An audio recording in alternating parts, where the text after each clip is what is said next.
Merindu Baginda Nabi. Karya Habibur Rahman El-Shirazi. 1. Gelegak rindu. Lukisan di langit itu begitu menawan.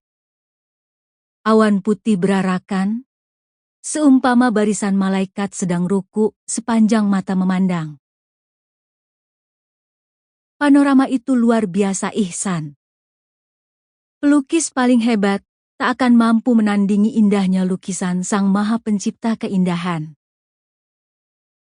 Dari jendela pesawat, ia menikmati ayat-ayat kauniyah.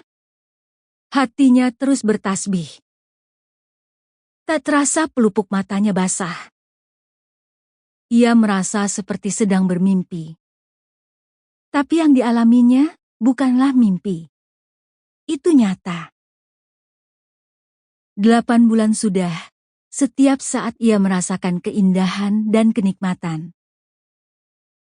Allah izinkan ia merasakan pengalaman-pengalaman baru di dunia yang berbeda.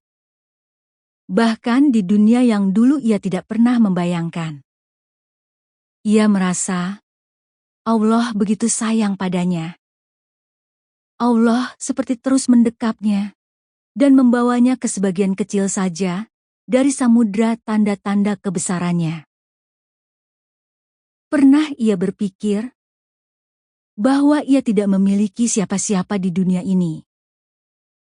Bahkan nama ayah dan ibunya pun ia tidak tahu. Saat berpikir seperti itu, ia merasa begitu nelangsa. Tetapi ia segera menyadari bahwa ia salah. Allah telah memberikan nikmat berlimpah ruah. Ia memiliki segala yang dimiliki remaja seusianya. Bahkan lebih.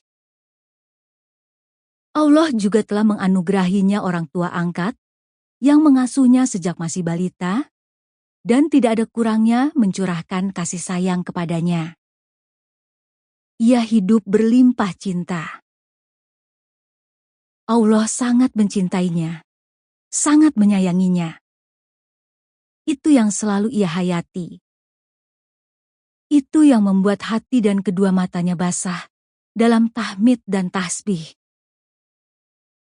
Ketika ibu kandungnya, entah siapa dia, meletakkannya ke dalam kardus dan membuangnya ke tempat sampah di pinggir jalan belasan tahun yang lalu, Allah menggerakkan seorang nenek penjual nasi pecel yang menemukannya ketika pergi ke pasar pagi buta. Nenek itu mendengar tangisnya. Nenek itu menyelamatkannya sebelum hujan lebat turun. Jika hujan lebat itu turun dan ia masih berada di tempat sampah itu, entah bagaimana nasibnya. Ia tidak tahu. Nenek itu membawanya ke rumah imam masjid terdekat. Masyarakat berebut untuk merawat dan mengasuhnya. Namun nenek yang bernama Mbah Tentrem itu bersikukuh bahwa dialah yang paling berhak mengasuhnya. Sebab ia yang menemukannya. Kira-kira 2 bulan lamanya ia dirawat Mbah Tentrem dalam kondisi serba kekurangan. Nenek itu memberi nama dirinya Dipah. Katanya singkatan dari Ditemu Ning Sampah. Pikiran nenek itu sederhana, biar mudah diingat. Nama itu tetengar, tanda untuk diingat. Itu yang paling penting. Demikian cerita dari orang-orang yang ia dengar. Mbah Tentrem biasa membawanya ke pasar sambil jualan nasi pecel. Ia tidak diberi minum susu, melainkan tajin.